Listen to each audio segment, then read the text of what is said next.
அனைவருக்கும் வணக்கம். Welcome to தெளிவின் வழி யூடியூப் சேனல். இது உங்கள் வாழ்க்கையை நீங்கள் மாற்றிக்கொள்ள உதவும் சேனல். இன்றைய தலைப்பு, ஒரு நேயர் கேட்குறாங்க, ஜோதிடத்தின் மூலம் ஒருவரது மரணத்தை கணிக்க முடியுமா அப்படின்னு கேட்குறாங்க. ஏன்னா இவங்க 2 விதமான அனுபவங்களை தன்னோட வாழ்க்கையில் பெற்றிருக்காங்க. ஒன்று, ஜோதிடர் சொல்லியிருக்காரு, இவர் பிழைக்க மாட்டார், இவர் இறந்து விடுவார், இவருக்கு ஆயுள் கம்மின்னு. அது மாதிரி சொன்னதில் அவர் இறந்துட்டார். அவர் சொன்னது உண்மையாயிடுச்சு. அதே ஜோதிடர் அதைவிட வயதானவர்களுக்கு ப்ரெடிக்ட் பண்ணியிருக்கார், இவர் பிழைக்க மாட்டார், இது அதே மாதிரி இந்த ஒரு குறிப்பிட்ட காலத்துக்குள்ளே இறந்து விடுவார்னு சொல்லியிருக்காங்க. ஆனால் அவர் பிழைத்து விட்டார். அவர் சொன்னதுபடி நடக்கவில்லை. அப்படிங்கும்போது அவர் என்ன கேட்குறாங்கன்னா, ஏன் ஒரே ஜோதிடர் இருவேறு நபர்களுக்கு இருவேறு மாதிரியான ரிசல்ட் வருது? ஒருத்தருக்கு சொன்னது நடக்குது, ஒருத்தருக்கு சொன்னது நடக்கலையே. அப்போது நான் ஜோசியத்தை நம்புறதா வேண்டாமா? அப்புறம் இன்னொரு கேள்வியும் கேட்குறாரு, ஏன் நாம் கிரகத்தை பார்த்துட்ருக்கணும், ஜோசியத்தை பார்த்துட்ருக்கணும்? எனக்கு எப்போ நல்ல நேரம் வரப்போகுது, எனக்கு எப்போ நல்ல நேரம் வரும், நான் என்னுடைய ஃப்யூச்சர் எப்படி இருக்குது, இதெல்லாம் பார்க்குறதெல்லாம் தூக்கி போட்டுட்டு சந்தோஷமாக மனுஷன் வாழ்க்கை வாழ்ந்தா இப்போ என்ன தப்பாக போயிடும்? நமக்கு பிடிச்ச வாழ்க்கையை நம்ம வாழ்கிறோம், நமக்கு என்ன எதிர்காலம் வேணுமோ அதை வாழலாம் இல்லையா அப்படின்னு கேட்டிருக்காரு. ஃபஸ்ட்டு ஒன்று தெரிஞ்சுக்கங்க, எதிர்காலத்தை கணிப்பது மனித மூளையின் வேலை அல்ல. அதற்கு மனித மனம் படைக்கப்பட்டது அல்லன்ற உயரிய ஞானத்தை நீங்கள் புரிந்து கொள்ள வேண்டும். நமக்கு கொடுக்கப்பட்டுள்ள இந்த மனம் என்னும் கருவி கடந்த காலத்தில் என்ன நிகழ்ந்ததுன்ற அனுபவ பாடத்தை கற்றுக்கொள்வதும், இந்த கணத்தில் என்ன நிகழ்ந்து கொண்டிருக்கின்றதுன்னு சொல்லி இந்த கணத்தில் நிலை பெறுவதற்கும் தான் மனித மனம் என்பது படைக்கப்பட்டுள்ளது. நம்ம கடந்த காலத்தையும் நிகழ்காலத்தையும் வச்சு என் எதிர்காலம் எப்படி இருக்க வேண்டும்ன்ற ஒரு யூகம் பண்ணலாம், அதை நோக்கி நீங்கள் நகரலாம். ஆனால் இதுதான் டெஃபினட்டாக நடக்கும் ஃப்யூச்சர்லன்னு கணிக்கிற சக்தி மனிதனுக்கு கிடையாது, மனித மனத்திற்கு கிடையாது. ஏன் கிடையாது? ஏனென்றால் எதிர்காலம் என்பது நிலையானது கிடையாது, மாற்றத்திற்குரியது. இப்போ தலையெழுத்து அப்படிங்கிறது கடவுள் ஏற்கனவே எழுதி வச்சுட்டான், எழுதி வச்சது மட்டும்தான் நடக்கும், வேறு எதுவுமே நடக்காது, அதை அஸ்ட்ராலஜரால் தெரிஞ்சுக்க முடியும்னா அவர் சொல்கிறது 100% நடக்கும். ஆனால் எதிர்காலம் என்பது ரகசியமாக வைக்கப்பட்டுள்ளது. ஏன் ரகசியம்? வேற ஒன்றும் இல்லை. எதிர்காலம் அப்படிங்கிறது மாறுதலுக்குரியது. நான் ஏற்கனவே சொல்லியிருக்கிறேன், தலைவிதி என்பது ஒரு ஒற்றைச்சாலை அல்ல. அதற்குள்ள நிறையா infinite number of parallel realities, உபவிதிகள் உண்டு. நம்ம என்னென்ன மாதிரியான முடிவுகள் எடுக்கிறோமோ அதற்கு தகுந்த மாதிரி நம்மளுடைய எதிர்காலமும் மாறிக்கொண்டே இருக்கும்.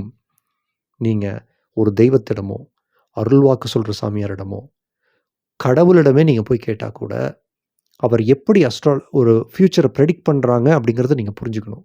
இப்போது உங்களுடைய உயிர் என்பது ஒரு குறிப்பிட்ட அலைவரிசையில் இருக்கின்றது, ஒரு குறிப்பிட்ட ஒரு நிலையை நோக்கி அது சென்று கொண்டிருக்கின்றது உங்கள் விதி நிர்ணயத்தில்.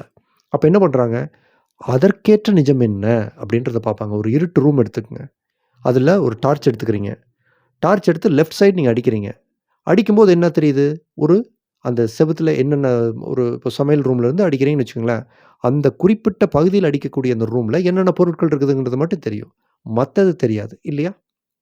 அப்போ அவங்க என்ன சொல்லுவாங்க, உன்னுடைய வெளிச்சம் என்பது இதை நோக்கி சென்று கொண்டு இருக்கிறது அப்படின்னா இதுதான் உன் கண்களுக்கு தெரியும், இதுதான் உன்னோட ஃப்யூச்சர்னு ப்ரெடிக்ட் பண்ணுறாங்க. ஆனால் டார்ச்சை கொஞ்சம் இப்படி அடிக்கிற டார்ச்சை இப்படி திருப்பிட்டிங்கன்னா அது மறைந்துவிடும், புதிய பொருட்கள் கண்களுக்கு தெரியும்.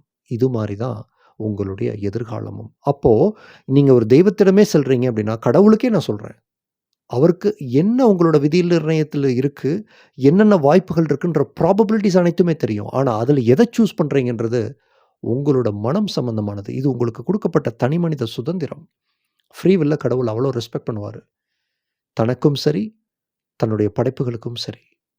கடவுள் ஒன்றும் நாம் அடியாளும் கிடையாது, கடவுள் எஜமானரும் கிடையாது. அவர் அப்படி பார்க்குறது இல்லை, அவர் நிபந்தனையற்ற அன்பு. அப்போது நீங்கள் போய் ப்ரெடிக்ட் பண்ணுறீங்க அப்படின்னு சொன்னால் உங்களுடைய கான்ஷியஸ்னஸ், உங்களுடைய எனர்ஜிங்கிறது எதை நோக்கி போயிட்டுருக்கோ அந்த எதிர்காலத்தை தான் சொல்ல முடியும். தெய்வங்கள், நான் மனுஷனை பற்றியே வரல. அது உங்களுடைய முடிவை நீங்கள் மாற்றிக்கொள்கிறீர்கள், உங்களுடைய விருப்பங்களை நீங்கள் மாற்றிக்கொள்கிறீங்கன்னா உங்களுடைய எதிர்காலம் மாறி போயிடும். அதனால தான் எந்த அருள்வாக்கு சொல்கிற தெய்வத்தாலும் உங்களுடைய எதிர்காலத்தை கணிக்க முடிவதில்லை. இப்போ ஜோசியருக்கு வருவோம். அவர் எப்படி கணிக்கிறாரு?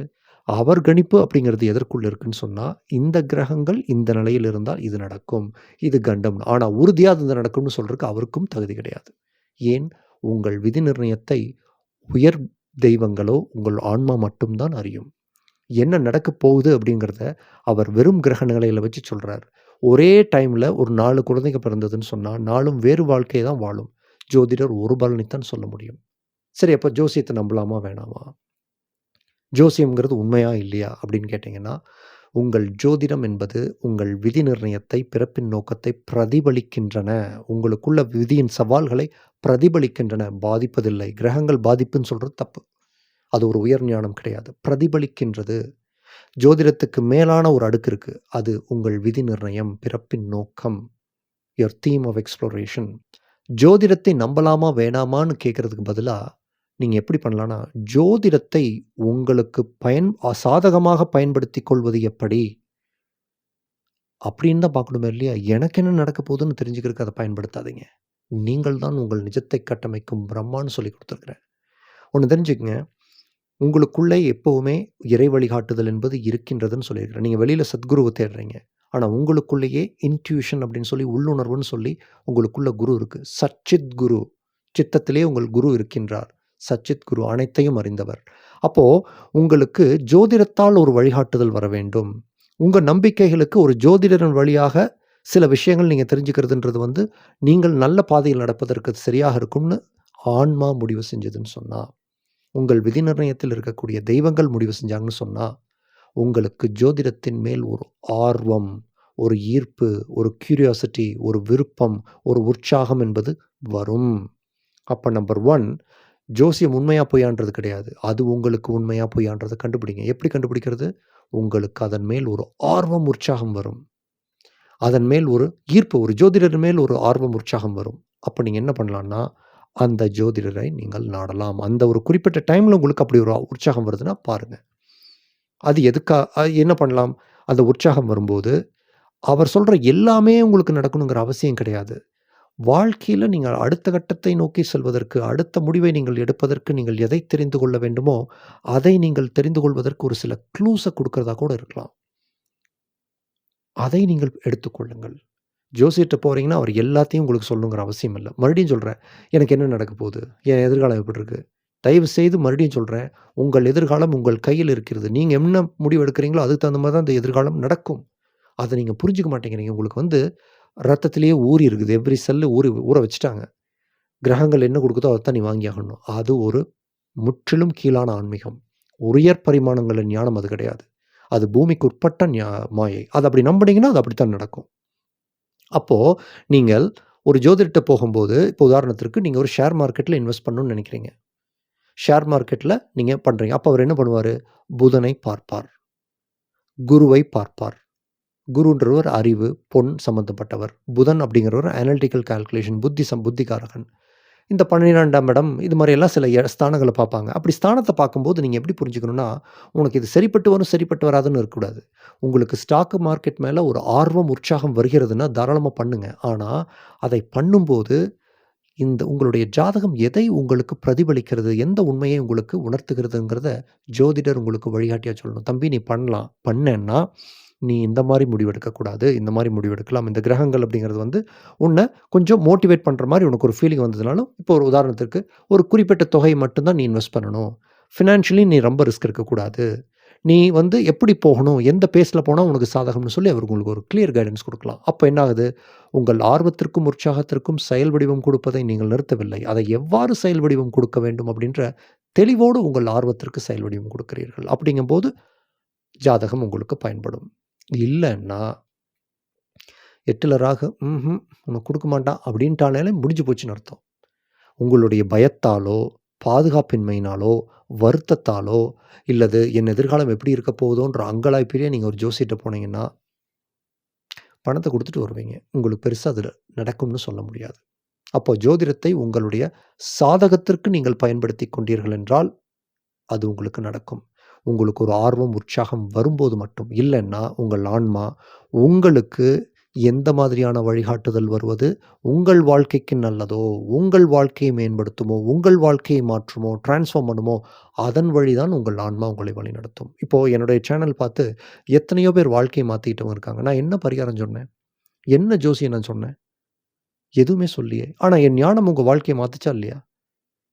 நான் அது கிரகங்கள பத்தி ஏதாவது சொன்னேனா? அப்போ ஜோசியத்துல நீங்க வந்து உங்க வாழ்க்கைய மாத்திக்கலையே! தெளிவின் வழி மூலமா தானே மாத்திக்கிட்டீங்க.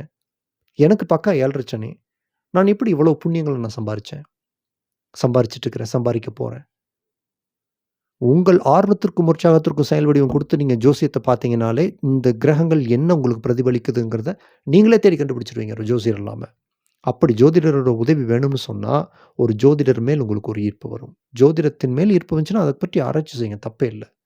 ஒரு குரு பார்வை என்ன பண்ணுது? அது ஒரு ஒரு கிரகத்தை சுபத்துவம் படுத்துகிறதா?